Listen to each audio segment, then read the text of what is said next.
What's going on, guys? The boys are back once again this week for Season 2, Episode 4, titled Nothing Like It in the World. Last week, we got 3 episodes to talk about, and so far, The Boys is off to an awesome start. The first 2 episodes a little bit slow, but the third one really kicked it into overdrive, and Episode 4 definitely continues this progression. This week, it's a little bit easier to review this, because I hate doing like 3 episodes all in one video.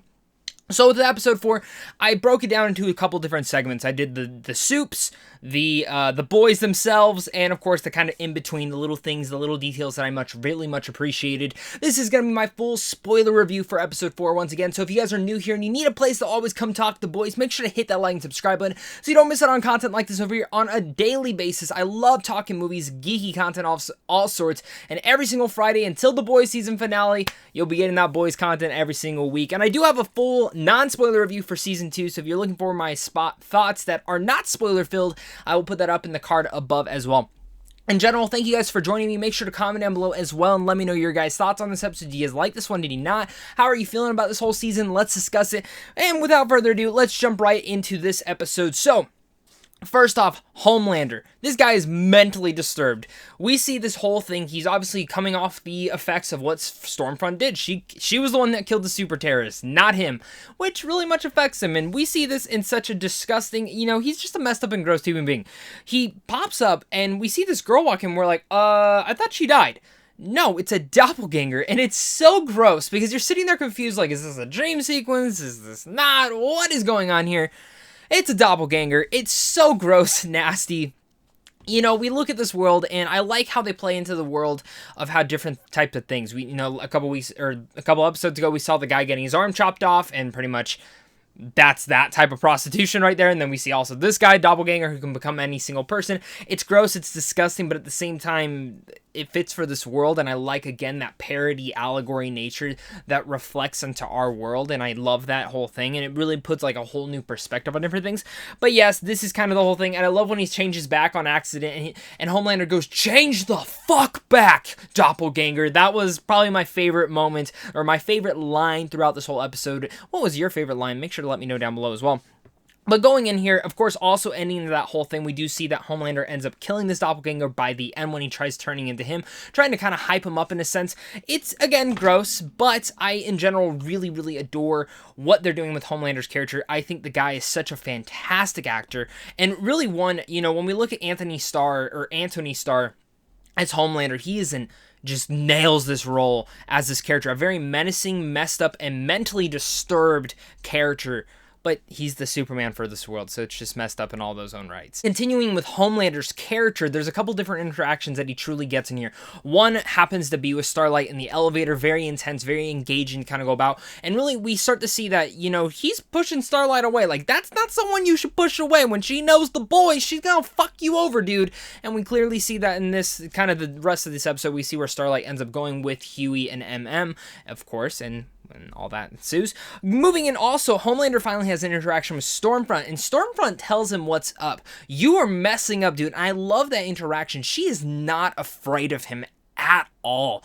And I'm loving what Aya Cash is doing with this performance as Stormfront, and in general how they are writing this menacing character, which we will get to a little bit more of what Stormfront's background is, because last week we got a little bit more of an overview. Yeah, she's a fucking racist, but this episode definitely opened up some new parallels, and Stormfront's kind of hiding some things behind the scenes that we'll probably see later down the road as well. Other kind of cool things in here that we find out is A-Train is out of the 7 as well. Homelander, I love that whole scene. He walks in and starts yelling at Ashley, "What's going on? What's the tots? I love babies. I love this. I love obese babies." Homelander walks in. He goes, "You're out of the 7. And they have this great interaction, but it's also one that's very interesting because A-Train is also a super interesting character this time around inside this season so far. Moving in as well, one of the kind of smaller moments that I really adored in here as well was Black Noir sitting down with the IT lady to hunting down Butcher. That's going to come into play pretty interestingly as well, and I love Black Noir, and I saw someone in the comment section last week said Vought is like Disney, and I cannot get that out of my mind. Like, that is 100% true. Like, Vought is literally Disney for this conglomerate, and It just makes so much sense. Sticking with Homelander one more time, he did have that great moment, this is kind of my in-between. The media parody, the playing into diversity with Vought, again, very timely with everything that's going on right now in our world, and Hollywood, and all sorts of stuff like that, especially with the Oscars just announcing the whole diversity movement yesterday. Really cool that they're doing that. Again, many films like Green Book could already have been nominated, but that's a whole different discussion for another time. I'm just glad that we're finally seeing more diversity stuff kind of in there. But I love how Homelander's playing it off in there.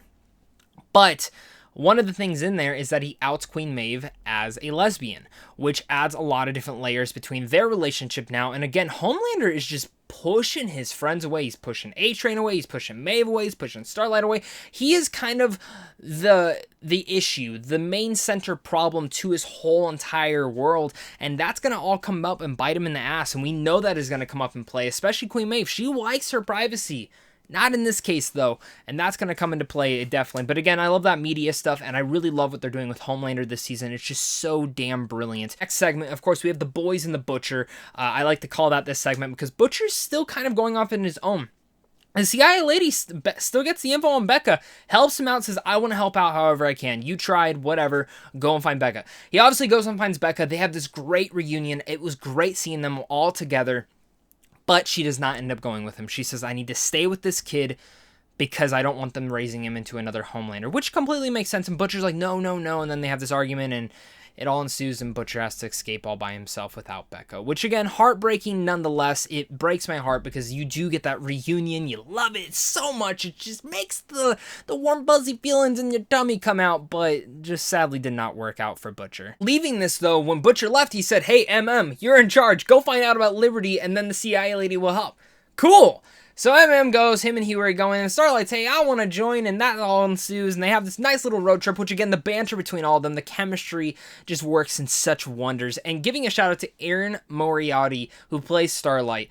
She is so good this season, and really everyone's great, and I thought she was good in the first season, but she is doing wonders in this role, and you can again see they're giving a lot more for her character to do. They already did a lot in the first season, but the second season, they're just growing her into such a different avenue, and learning where her character is going. This road trip, the music, and of course her and Huey finally getting it on at the motel. A lot of great interactions in there, and that relationship is moving ahead because we do love Huey and Starlight. We like them together. I do too. I think they really work wonders with one another, and again, their chemistry is just sparking. But let's get to the most important part of this road trip. So they go to this house, they confront this lady about Liberty, and she comes out and fully tells out her story of who Liberty is, what she did to her brother, which again, brutal, disgusting. She only got $2,000 from Vought for this whole thing and her brother's death. And we find out that Liberty is actually Stormfront. Yeah, Stormfront's an old-ass bitch. This adds a lot of different layers for what might come down later this season. What is going on behind this? What is Stormfront hiding? And in general, this lady's like always been a complete racist, and it's coming down the pipeline. It's like there's so many different secrets that Homelander doesn't know yet, and that so many people are starting to discover. Where did Stormfront come from? What is Vought doing? There's so many different elements that all play into that as well, and I absolutely love how they interacted and how they gave that reveal away, because it makes you question, like, is this lady telling the truth? Is she not? But we obviously know that she is, because why would they put that into this episode if it's not going to be the truth? Very interesting to find out about her past. All that said, let's start wrapping up our thoughts. Let's get into the nitty-gritty, the small little details. I like the moment with Starlight wanting to go save the people, but and Huey saying, hey, this isn't the time. We can't do this. It's a small accident. There's tons of people around. They will save them. And moving into Frenchie and Kamiko and their relationship. Frenchie is really dealing with a lot. We start to kind of understand a little bit more of him in this episode. And already seeing episode 5, let me tell you guys, episode 5 dives into that even more, especially since we got a little mention of Lamplighter, which if you didn't know is going to be in the season. If you're a fan of the comic books, you probably know a little bit about him. Really interesting character, to say the least, from what I understand from him. And this episode just gave us that little tidbit of who that character is and how he's going to play in down the road. I loved episode 4. I'm loving the boys. And again, this is my second time rewatching each and every one of these episodes. And I'm really curious to hear your guys' thoughts on what you guys think about the season. I know a lot of you guys are disappointed that you guys have to wait week to week, but trust me, I think this is actually the better structure. It lets you marinate, lets the season and the episodes talk out and actually live a little bit longer, instead of people binging it in one weekend and then then completely stop talking about it a week later. I think this is actually the smart thing to do. Again, a lot of people don't like that. I totally get it. I mean, for me, there's pros and cons to both, but The Boys Season 2 is absolutely killing it, and the wait for Season 3, I already know when the season ends, is going to be too long of a wait due to everything going on in the world.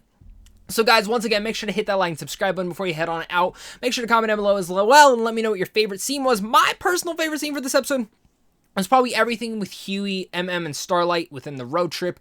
But I also will give a shout out again to that moment with Homelander when you find out about the doppelganger. Just gross, despicable, but also just great with what Anthony Starr can really do in this role. He's so damn good. Thank you guys once again for clicking on this video. You're seriously all the best. And of course, until next time, stay classy.